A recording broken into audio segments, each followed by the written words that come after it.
it's really fun to be a part of a movie that you've known your entire life. Like I didn't have to like learn any lines. I didn't have to learn the words to the songs. I didn't have to, it was second nature. So I think I think you do films like that once in a lifetime. So and movies that you actually like truly and dearly like love. I think it's like a very special thing. Jon Favreau, the director, he's been really good about just mixing it up and like from the beginning. Like we started this movie so long ago. Like it was so being able to get in there and just play around and be fun together, and then come back and see what you did, and then clean it up a little bit or have more fun or go into direction. It's like the best parts of like improv and writing where you get to do both.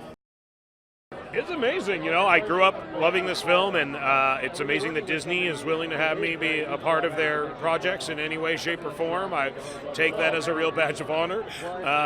And so, it's honestly just enormously flattering, and I hope I just don't let people down.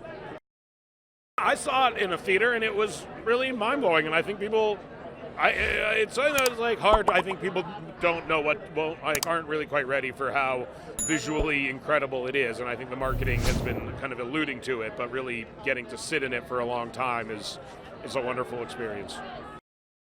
It was great. We got to improvise a lot, and they used a lot of our improvisation, which is nice. So yeah, it was really fun, and I just hope that we are able to add something, of worth to the project. Yeah.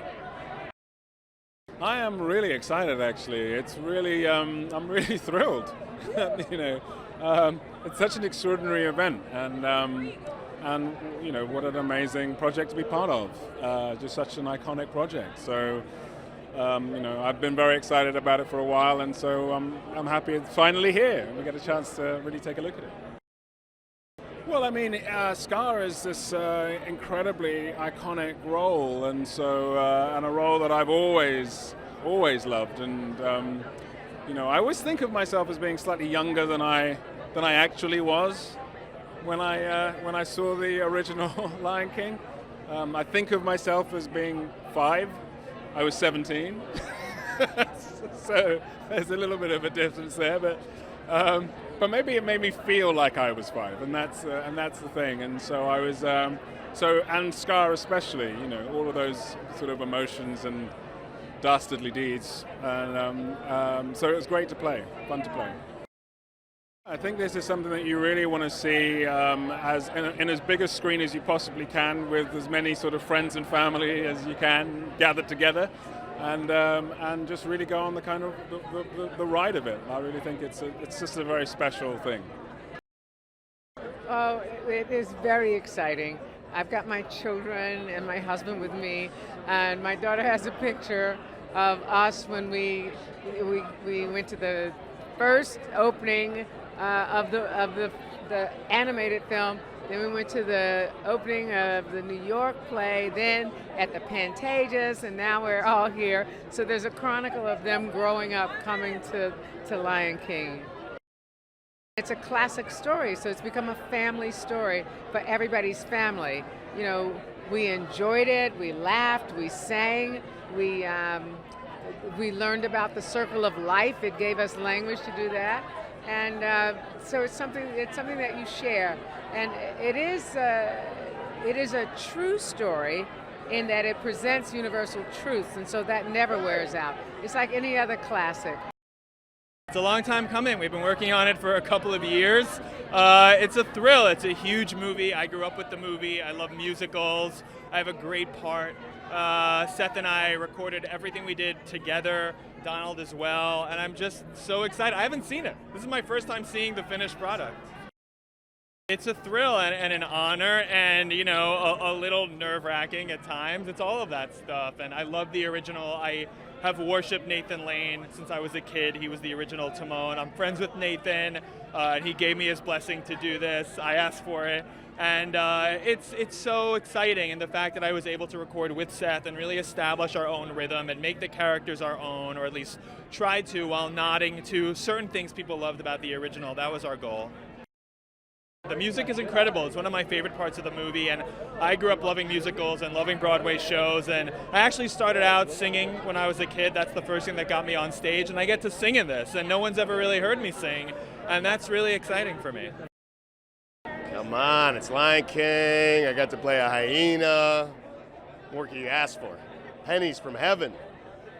That was awesome. And I love Jon Favreau. He's like such a sweetheart.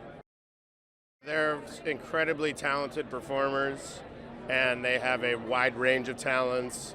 And I was just like geeking out working with them because they are hyper intelligent, as is John. So I was in good hands. You know, for me, it has been a long journey because I started working on it in 2017 thinking, oh, it's going to come out in 2 years. And now being here and seeing my colleagues and seeing how excited everyone is makes me happy because I'm as excited as you are. You know, although I'm in the movie, there's still so much that I want to see that I can't believe when I watch the clips and the little trailers. So I am just excited and happy and proud. I think what is nice about The Lion King that we know the characters and we loved the characters already in the past. You will see the same characters, but little things are different, and therefore watching the movie we know what it is about, but you still have so many nice surprises in the music, in the technique, the way how they filmed it, and that's just nice, and it's very entertaining, and you can't close your eyes because you might miss something. When I listen to the voices, I can close my eyes and I'm just carried through the whole story. And this is what I want the audience to just experience. You know, there are some nice couples that work together and you really think, wow, these people know each other so long, and this is what friendship means. This is what family means. You know, sometimes it's warm, sometimes it's hard. It hurts, you laugh. You have all the emotions in it. I'm so excited. The film is being so anticipated, and I haven't seen anything but the trailer, so I'm really excited to see what everybody else sees. It feels really amazing. I mean, I'm just so blessed to be playing young Nala, and I'm really just excited to, see the finished product. I love the message of the movie. You know, it's really just to remember who you are and to stay grounded, and to remember where you come from. Well, there's not much to say. It's The Lion King. Everyone knows this classic story. It's such a fun, poppy type of thing. Everyone loves it. The songs in it are very iconic. It's an iconic movie itself, and just being in it is such a blessing. I've been waiting for so long, it feels like, and being here with my family and my friends, and with everyone, having the spotlight on me pretty much, it's really crazy. Well, Lion King is an odd one because it never stopped. It wasn't just a movie that sort of disappeared. And it's not just that I'm old enough now to remake my own stuff. No, it's sort of lived forever in the form of the musical. And then somebody had the crazy idea that I should leave my darkened, windowless room and go on tour. So I did a bit of it at the Coachella Festival. And everybody went, hang on a second, it's really moving. It actually means something still. So, long story, very, very short. John phoned me up and said, did I want to have a look at the opening? Which of course I did, being very blasé about it. And he showed me the opening, and I found it incredibly moving. And it truly an amazing experience. Lebo is my original inspiration. You know what I mean? People don't really.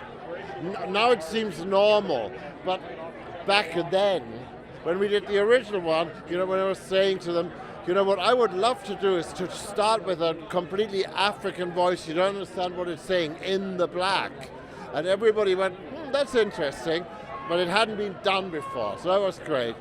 But having him back on board. And, I think of Pharrell not only as he thinks I'm his big brother, but I don't think of him as my little brother. I think of him as a friend who constantly and totally inspires me. And at the same time, the other thing which he's really good about is he keeps his eye on things, and he makes sure we serve the task properly. I'm a grandfather now. My children watched The Lion King. We watched the musical when it came to South Africa. And we knew it's a story of Africa. It happens in Africa, and it is my property because that continent and those animals and those trees and those little bushes and hohochis are part of my heritage.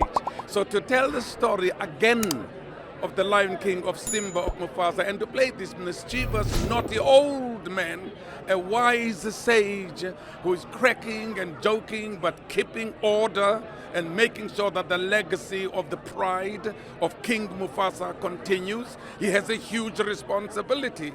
Therefore, he takes it with great pride, but he loves Simba very much, teaches him the lessons of life, the lessons of kingdom, and makes him understand that look in the water, look in the mirror.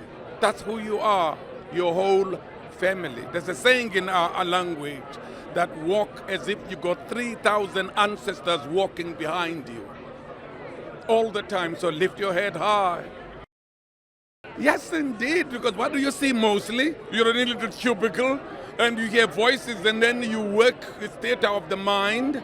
It's the most challenging to create a character out of voice and also to match this great Rafiki. And all I asked the director, can that monkey not look like me, please? It's not gonna augur well in Africa that the great John Kani looks like a monkey. But it's been a great joy for me, incredible experience to work with Jon Favreau and to work through this process. And with this an ensemble of great actors I know. I worked with Ejiofor, Chiwetel in another movie. I know Alfre Woodard, who was honored in South Africa for her great contribution to democracy.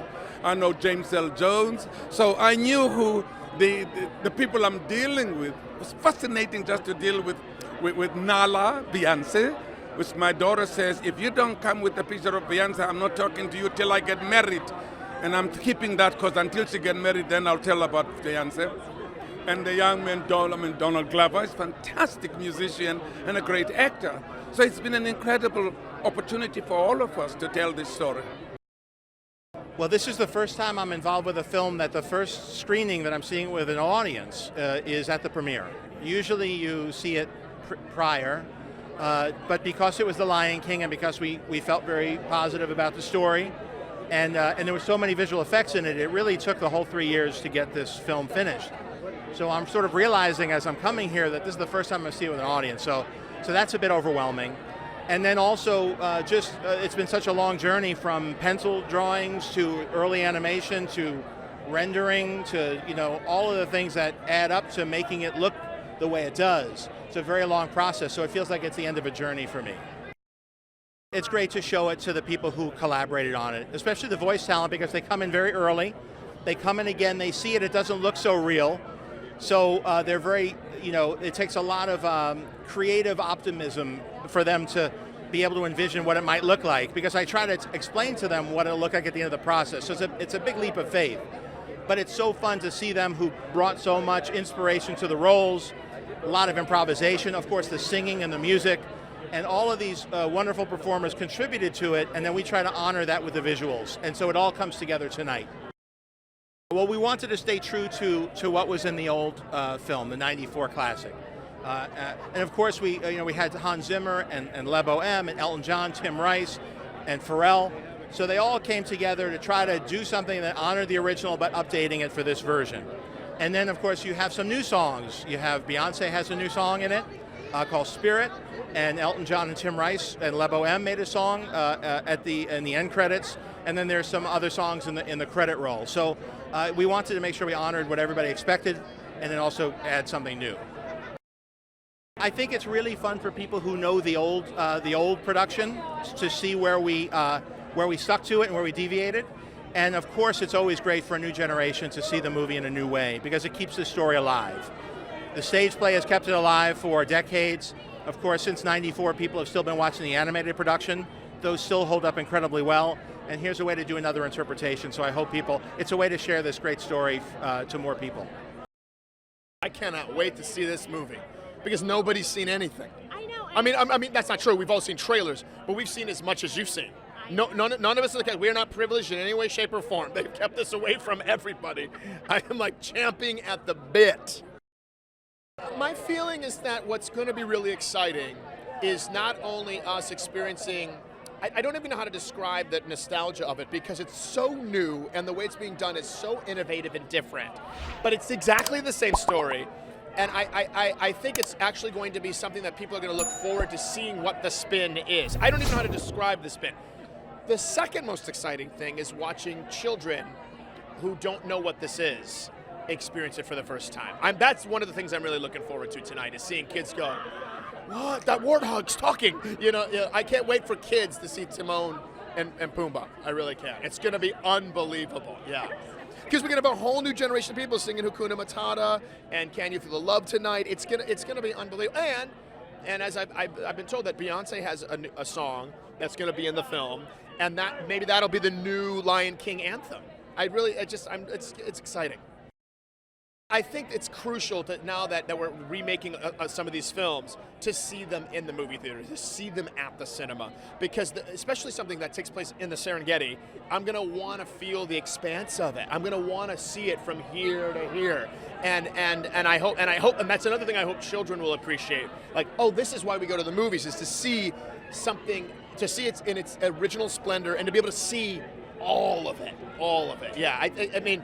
When we were making this, it was unbelievable because we got to wear VR helmets. And not when we were doing that, but we got to wear the VR helmets, and you could look like this, and you're seeing the Pride Rock, and you're seeing the sunset and the horizon forever and ever and ever and ever and ever as you turn around. It was unbelievable. And I hope that people get a sense of that tonight when they see it in the film. It's really crucial. Well, I haven't left. I'm always involved with the first movie. I've been involved in just about every Broadway production. So I've been Lion Kinging from day one. I'm still Lion Kinging because even doing this movie, it's like a new movie. The energy is brand new. Nothing feels the same, so it's exciting. I think it's going to surprise people. It's like animation beyond even the realm of animation. So I just look forward to people's reactions, and even the anxiety I have is more about wow, because I'm always like wow, And having lived with the movie all these years, like I say, it's like a new project. I'm more excited about the surprises that I'm angry that I can't even talk about it. I wish I could say hint. It's the same beautiful global story that touched people, but I love the fact that John went the extra mile to maintain the authenticity of the story and the music and everything else, but still expand when necessary to a minimum and a maximum capacity, and I think it's brilliant.